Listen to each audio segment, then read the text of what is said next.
Hello दोस्तों, आज हम लोग बात करेंगे क्लास 10th में पहला चैप्टर वास्तविक संख्या है, जिसके ऑब्जेक्टिव के बारे में हम लोग बात करेंगे।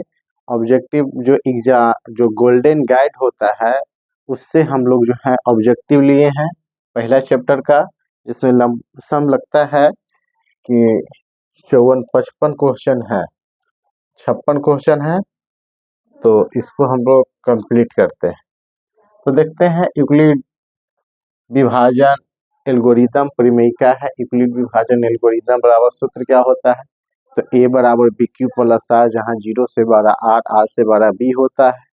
तो इस पूरे ऑब्जेक्टिव को हम लोग हल करेंगे, पार्ट वीडियो बाय वीडियो हल करते हैं। चलिए देखते हैं हम लोग। आप ऊपर देखिएगा कि ऊपर मेरा है यूक्लिड विभाजन एल्गोरिदम परिमेय का, मतलब कहा दो धनात्मक पूर्णांक a और b, a बड़ा होना चाहिए b से। a हमेशा एल्गोरिदम जब हम बनाएंगे तो a बड़ा रहेगा और b क्या चीज रहेगा? छोटा रहेगा। अद्वितीय पूर्ण संख्याएं q और विद्यमान रहेंगे तो फॉर्मूला a बराबर बी क्यू प्लस मेरा क्या होगा? r होगा। फॉर्मूला क्या होगा? a बराबर बी क्यू प्लस r होगा मेरा, जिसमें हम लोग जानते हैं कि भागा के अनुसार एक नियम होता है, भाज्य बराबर भाज्य गुने भागफल प्लस शेषफल होता है। तो a को हम लोग क्या कहते हैं? भाज्य कहते हैं। b को क्या कहते हैं? हम लोग भाजक कहते हैं। और q को क्या कहते हैं? भागफल कहते हैं। और r को क्या कहते हैं? शेषफल कहते हैं। r को क्या कहते हैं? शेषफल कहते हैं। और जहां यहाँ लिखते हैं, जहां 0 से 12 r, मतलब r जो होगा वो 0 से 12 होगा, या r जो होगा 0 के बराबर होगा। और अगर हम बात करें तो r से 12 b, r से 12 हमेशा क्या रहेगा? b रहेगा। हम क्वेश्चन नंबर पहला से करेंगे। फिर दूसरा में बात एक दिया है, याद रखने वाली बात है कि अगर p बटा q दिया हुआ है तो शांत कौन होगा, अशांत कौन होगा? तो अगर इसमें बात हम करें तो 2n और 5m के रूप में जो रहेगा उसको हम शांत कहेंगे, और जो नहीं रहेगा उसको क्या कहेंगे? अशांत कहेंगे। मतलब p बट्टा अगर q कोई दिया हुआ है और ये q जो है मतलब गुणनफल 2n और 5n के रूप में रहे, चाहे खाली 2n के रूप में रहे, चाहे खाली 5n के रूप में रहे, तो क्या चीज होगा? शांत होगा। लेकिन 2 के साथ और अलग संख्या आ जाए, 5 के छोड़ा के, तो आसान। चाहे 5 के साथ और अलग संख्या आ जाए तो वो क्या हो जाएंगे? अशांत हो जाएंगे। अपरिमेय संख्या का दशमलव प्रसाद अशांत आवृत्ति होगा। आगे हम अब क्वेश्चन की ओर चलते हैं। क्वेश्चन की ओर हम लोग अब चलते हैं, क्वेश्चन देखते हैं। क्वेश्चन मेरा क्या कहता है? क्वेश्चन पहला जो है कहता है कि दो संख्याओं a और 18 का लसा 18 तथा मस्सा 2 है, तो a का मान ज्ञात कीजिए। तो सबसे पहली बात यहाँ हम लोग जानते हैं, क्लास 10th के पहला चैप्टर में हम लोग थ्योरी पढ़े थे। क्या पढ़े थे? तो दो संख्याओं का गुणनफल, दो संख्याओं का गुणनफल बराबर क्या होता है? तो मस्सा गुने लस्सा होता है। तो यहाँ हम लिखेंगे, क्या लिखेंगे? दो संख्याओं का गुणनफल, क्या? दो संख्याओं का गुणनफल, दो संख्याओं का गुणनफल लिखेंगे। दो संख्याओं का गुणनफल, क्या? दो संख्याओं का गुणनफल, दो संख्याओं का गुणनफल, दो संख्याओं का गुणनफल बराबर क्या होता है? तो होता है मस्सा गुना क्या होगा? लस्सा।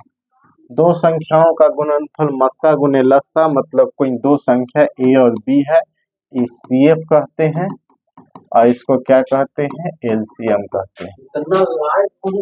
a जो है a है और b जो है 18 मेरा है, HCF जो है 2 है, और LCM जो है कितना है? 36 है।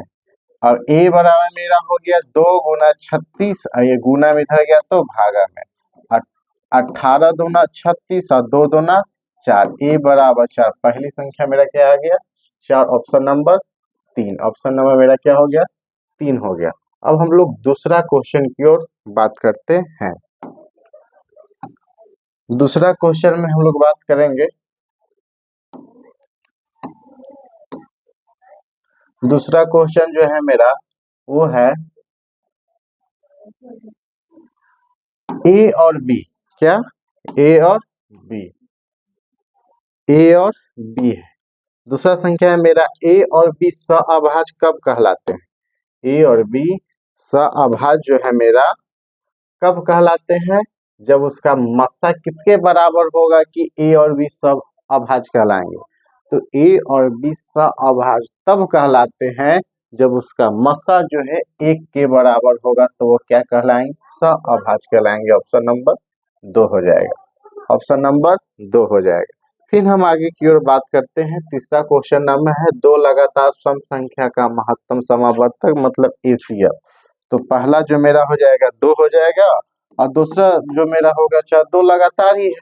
इसका क्या चाहिए? महत्तम समावर्तक मतलब 2 से या भाग 4 में दे दीजिए। तो 2 दूना कितना हो जाएगा? 4। ये खत्म, यहाँ खत्म। जैसी कटता है तो जो मेरा भाजक होता है वही मस्सा होता है, तो इसका मस्सा कितना हो जाएगा? 2 हो जाएगा। फिर चौथा क्वेश्चन की ओर हम लोग देखते हैं। चौथा मेरा क्वेश्चन क्या कहता है? चौथा क्वेश्चन कहता है कि निम्नलिखित में कौन सा कथन सही है या सत्य है? निम्नलिखित में कौन सा कथन सही है या सत्य है? पहला बात कहता है कि दो अपरिमेय संख्याओं का गुणनफल हमेशा अपरिमेय होता है। तो ये बात जो है बिल्कुल गलत है। कैसे गलत है हम देखते हैं। अगर मान लिया जाए, अगर दो एक सॉरी रूट दो जो है अगर रूट दो दोनों अपरिमेय है और दो अपरिमेय कह रहा है, ये हो जाएगा मेरा रूट 4। लेकिन रूट 4 होगा, रूट 4 का वर्गमूल 2 होता है तो ये परिमेय होता है, लेकिन हमेशा कह रहा है, इस चलते क्या हो जाएगा? ये गलत हो जाएगा। अगर आप रूट 2 गुना रूट 3 अगर बात करें, दोनों अपरिमेय है, तो रूट 6 के तो रूट अपरिमेय ही है। लेकिन यहाँ पर जो है परिमेय भी हो जाता है और अपरिमेय भी हो जाता, दोनों हो जाता है, लेकिन यहाँ हमेशा अपरिमेय कह रहे थे, क्या हो गया? गलत हो गया। हम अब आगे की ओर बात करते हैं। आगे कहता है कि एक परिमेय, एक परिमेय, एक परिमेय और एक अपरिमेय संख्याओं का गुणनफल हमेशा अपरिमेय होता है। तो ये बात क्या है? सही है। अगर 2 गुना रूट 3 तो 2 रूट कितना हो गया? 3 हो गया। 5 गुना रूट 4, 5 गुना रूट 2 तो 5 रूट कितना हो गया? 2 हो गया। तो यह परिमेय हो रहा। लेकिन अपवाद में अगर बात कहें तो एक और हो सकता है। क्या है कि अगर 0 गुना रूट 2 तो ये क्या हो गया? 0। एक की परिमेय है, एक का परिमेय है, तो यहाँ क्या हो गया? 0। तो इस तो हो गया परिमेय, लेकिन हमेशा अपरिमेय कह रहा है, तो अपवाद में ये 0 शामिल हो सकता है। लेकिन ऑप्शन के अनुसार मेरा 2 ही सही होगा। आगे देखते हैं दिया हुआ है या नहीं। फिर 2 अपरिमेय संख्या का जो कभी अपरिमेय नहीं होगा। 2 अपरिमेय संख्या रूट 2 प्लस रूट 2 को जोड़ेंगे तो 2 रूट 2, ये हमेशा जो है अपरिमेय होगा जब अपरिमेय संख्या का हम जोड़ करेंगे। ऐसा कभी नहीं हो सकता है कि अपरिमेय संख्या का जोड़ करेंगे तो परिमेय होगा। तो ये बात भी बिल्कुल कच्ची है, गलत है। परिमेय नहीं होगा, अपरिमेय ही होगा।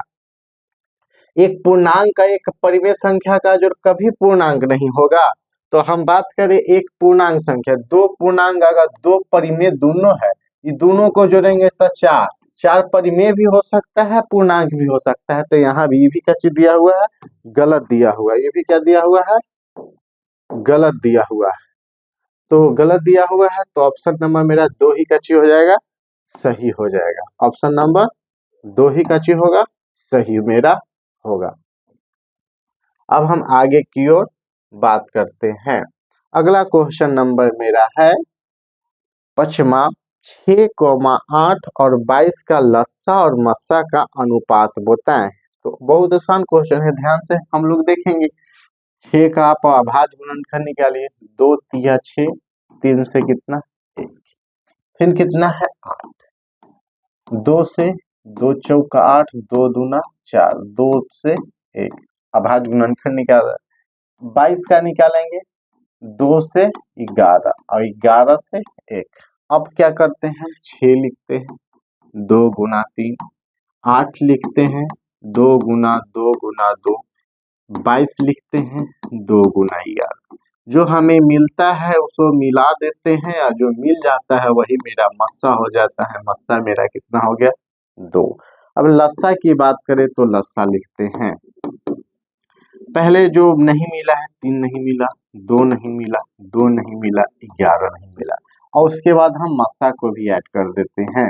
3 दूना 6, 6 दूना 12, 12 दूना 24, 24 से 11 में गुना करते हैं हम लोग तो 24 एकम 24 और 24 एकम 24, 4 4 2 6 2, 200 कितना आ गया? 64। क्या मेरा आ गया? लस्सा।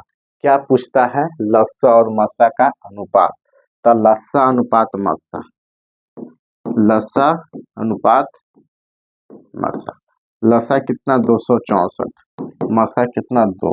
कट सकता है 2 से 2 एकम 2, 2 तिया 6, 2 दूना 4, यहाँ 1 बचा मतलब 132 अनुपात 1, मतलब 132 अनुपात देखिए 1 है ये मेरा क्या हो जाएगा? सही हो जाएगा। हम अब आगे की ओर बात करते हैं,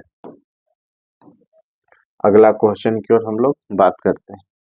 अगला क्वेश्चन मेरा क्या कहता है? अगला क्वेश्चन कहता है निम्नलिखित में कौन सा परिमेय? निम्नलिखित में कौन सा परिमेय?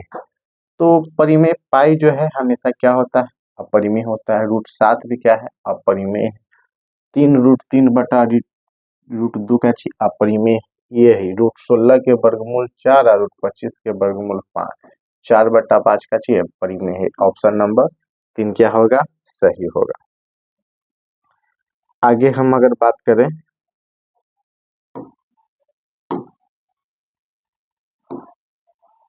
अगला क्वेश्चन की ओर, पाई क्या है? तो पाई एक क्या है मेरा? अपरिमेय संख्या। क्या है? अपरिमेय संख्या। आगे की ओर क्वेश्चन बात करें तो कहता है निम्न में कौन अपरिमेय नहीं है? अपरिमेय नहीं है मतलब कौन परिमेय है? √10 का वर्गमूल नहीं होता है, यह अपरिमेय। √24 अपरिमेय, √35 अपरिमेय, √121 क्या हो जाएगा? परिमेय होता है क्योंकि इसका वर्गमूल होता है। √21 का वर्गमूल कितना होता है? 11, 11 का स्क्वायर 121 होता है। आगे की ओर हम लोग बात करते हैं, अगला क्वेश्चन क्या कहता है? अगला कहता है निम्न में कौन अपरिमेय नहीं है, मतलब कौन परिमेय? ये नहीं है, ये नहीं है, ये भी नहीं, ये भी नहीं है, तो है कौन? ये है। क्यों है? 64 का वर्गमूल 8, 81 का 9, तो 8/9 का चीज परिमेय ही चलते पहला होगा। फिर आगे हम बात करेंगे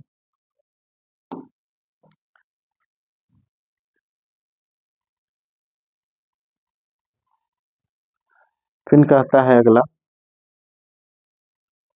दो संख्याओं का एचसीएफ मतलब मस्सा 25, एलसीएम मतलब लस्सा 50, तो संख्याओं का गुणनफल।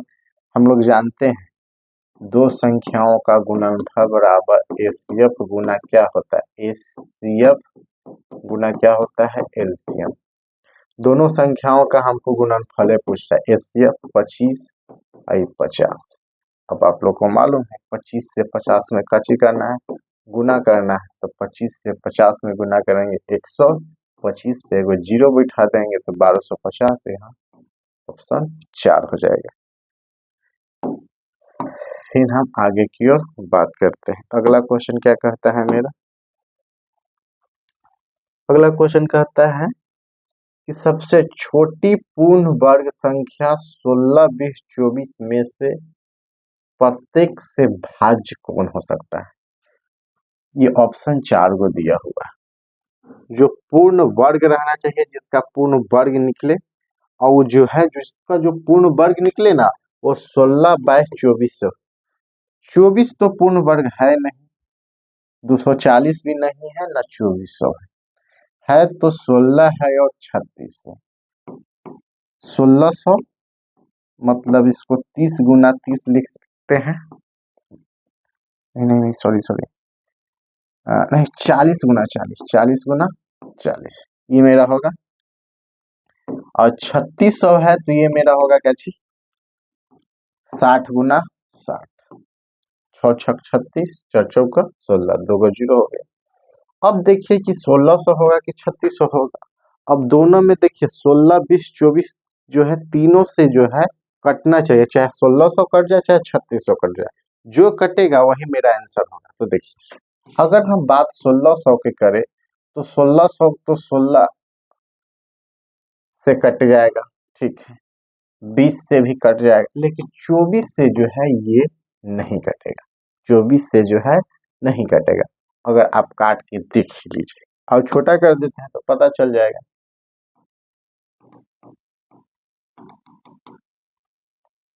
24 2 से इसको 800 मरतबे काट दीजिएगा, 2 से 12, 2 से 400 और 2 छक 12, 2 से 200 और 2 तिया 6। अब 200/3 अब भाग दीजिए, लगेगा 3 से नहीं कटेगा। लेकिन यही जो है हम 3600 के बारे में बात करें तो ये 16 से भी कटेगा, 20 से भी कटेगा और 24 से भी कटेगा। यहाँ 16 से देखिए पहले कटेगा कि नहीं, ये 800 आई, 2 अठे 2 से कटेगा, 2 से पहले 800, 2 से 2 अठे 16, तो 8 से फिर 100 मरतबे ही कट जाएगा। हाँ, यहाँ कुछ 36 होना है तो नहीं नहीं, गलत हो रहा है, गलत हो रहा है, सॉरी सॉरी।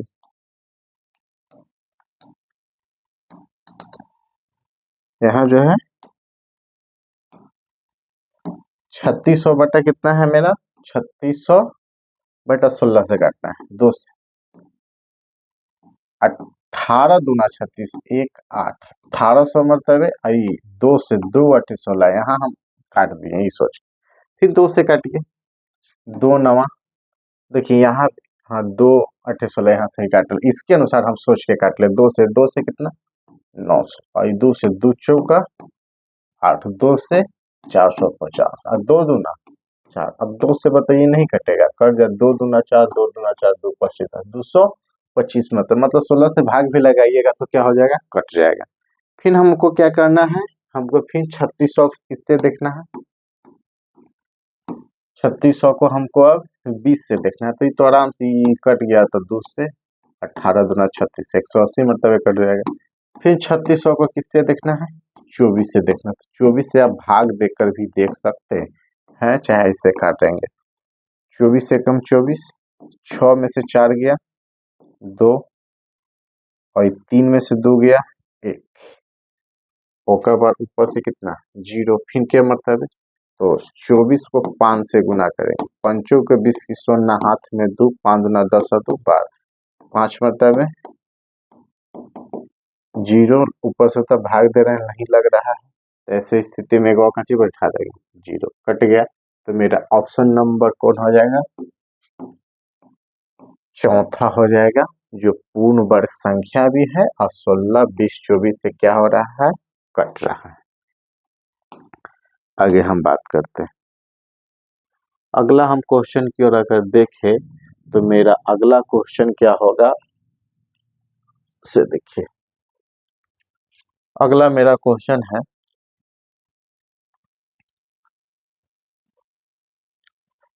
अगला क्वेश्चन क्या है,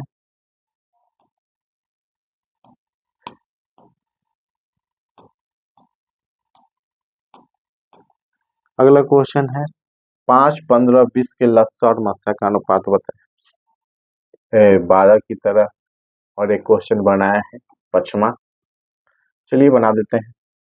5 को तो अब जानते हैं 1 गुना 5 हो जाएगा, कितना 15,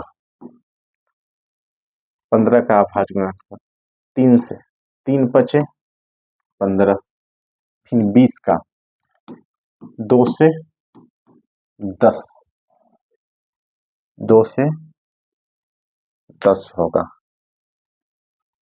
फिर 2 से 2 पचे 10, तो लिखते हैं 5, 5 से 1, 5 से 1, 5 को 1 गुना 5, 15 को 1 गुना 3 गुना 5, फिर 20 का 1 गुना